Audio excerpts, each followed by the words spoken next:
My client just secured $137,000 in 0% business funding strictly through banks.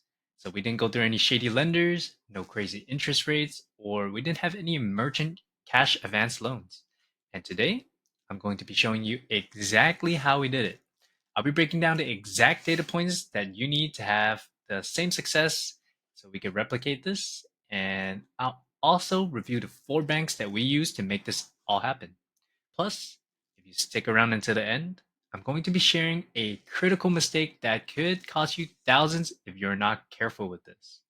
So, without further ado, let's get right into it.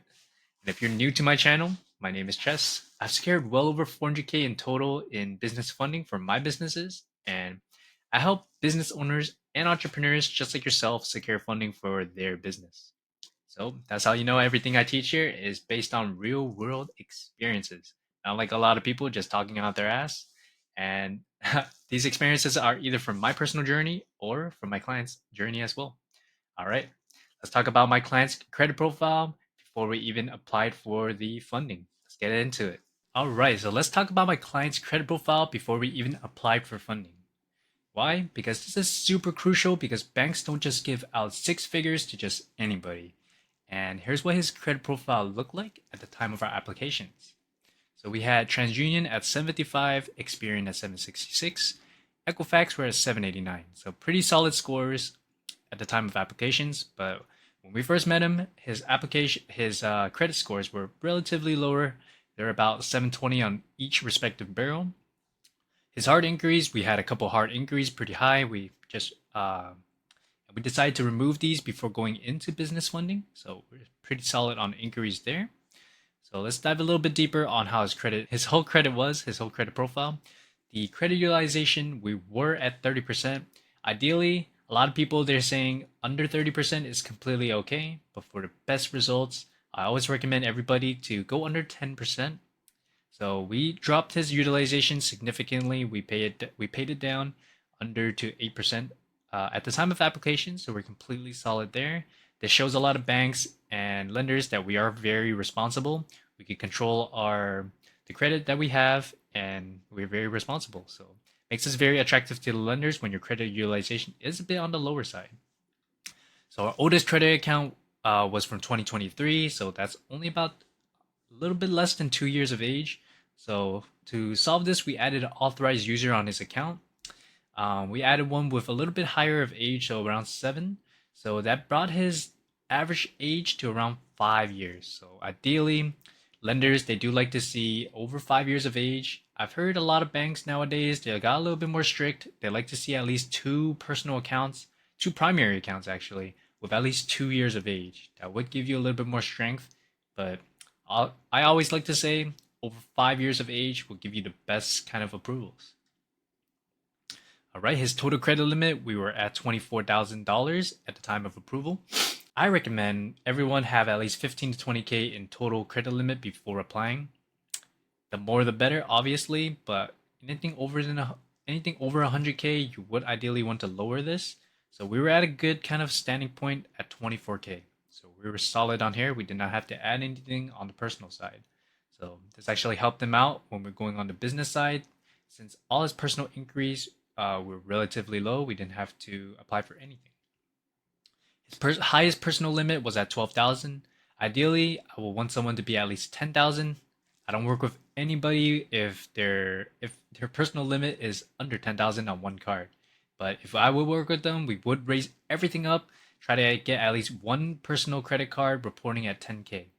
And combined credit limit, we want anywhere from 20K, like I said before. His total accounts were at 5 total accounts. This is pretty solid. Ideally, I recommend everybody to have 4 primary accounts reporting on your credit profile, and those 4 primary accounts I recommend having it at national banks. That way, you're going to have the best results possible because lenders, when they look at it, they see, oh, you have great relationship at Chase, at Wells Fargo, U.S. Bank, Bank of America, American Express, for example. They're going to see that, oh, you're a very high value borrower. You have great history, great relationships with these banks, so they would try to compete for the business. So 5 accounts is very solid. Ideally, 4 plus is very key at national banks. And let's see he had no negatives on his accounts, no derogatories, this means, no late payments, no collections, no bankruptcies. So that's very solid. Um, Having any negatives on your account will always make the banks not really want to lend to you. So something that I do recommend is always going through credit repair. It would be the best investment for you in any time because you'd be able to get more money from that. It's an infinite return. So always make sure that you have no negatives on your account. For his business, it was in the state of Maryland. His years in business was 2 years. Ideally, 2 years plus is great for getting business funding or any type of business lines of credit. The more age, the better, obviously. Banks like to see over 5 years of business as well, because ideally, 90% of business they fail within 5 years. So, if you're older than 5 years, it means your business survived. Banks love to see that. So, something to keep in mind of. We were in a relatively low industry, so we did not have to make any changes there. So it was completely solid. We did not have to do anything regarding any type of fix. And additional notes I had for him was to have an inquiry sweep right before we go for funding. Also, lower utilization 1 month before applying for anything. So, ideally, when we're lowering utilization, my rule of thumb is always pay about 5 days before the due date, ideally a little bit earlier, because that's when your statement date is. If you do need help finding your statement date, what you could do is open up your banking app. You could check out your statement, and it should show you what your statement or your due date is. So if it shows your due date, just count backwards 5 days before that. That would be your statement date. And if it shows your statement date, try to just pay before that. It would show on your next month's credit profile. But if you pay like kind of after this, you might have to wait another month just for this to reflect. So in order to cut that time in half, just make sure you pay before your statement date. So after that, we were able to get some business funding for him. These are the banks that we went for and approvals that he got.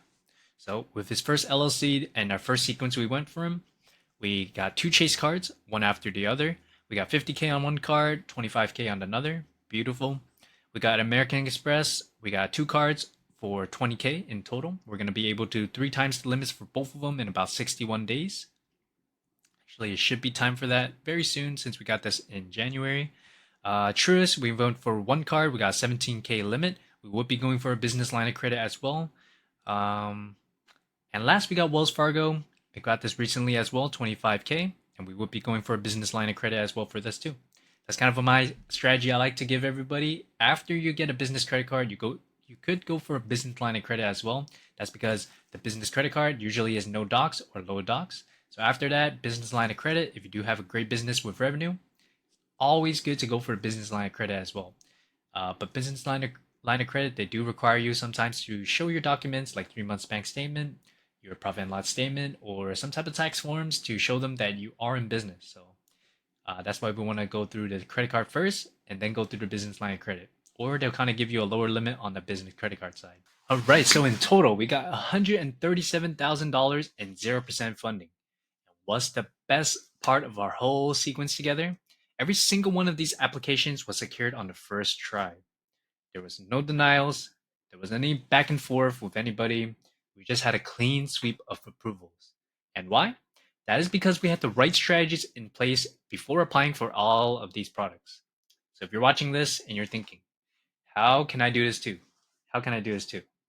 Here's what you need to know and what you need to focus on before going for any type of personal or business funding. Your personal credit profile matters. So we want to structure it properly before applying.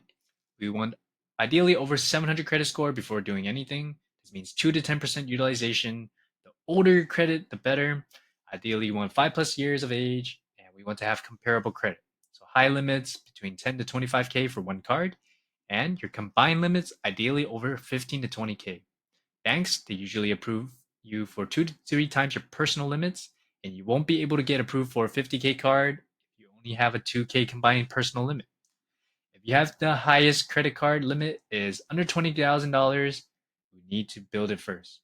So here's going to be a video how to build it fast and the fast track process to do this within 1 to 3 months. And most important is no negative reporting on your credit profile. So I recommend always go through repairs before applying. The investment on yourself will always be more worth it than any type of investment. And look, if you've been searching around how to make $100 a day or where to invest your money, but your credit is complete trash, please do yourself a favor and invest in yourself before doing anything else. I guarantee you it will be the best investment that you can make this year. I could guarantee you that.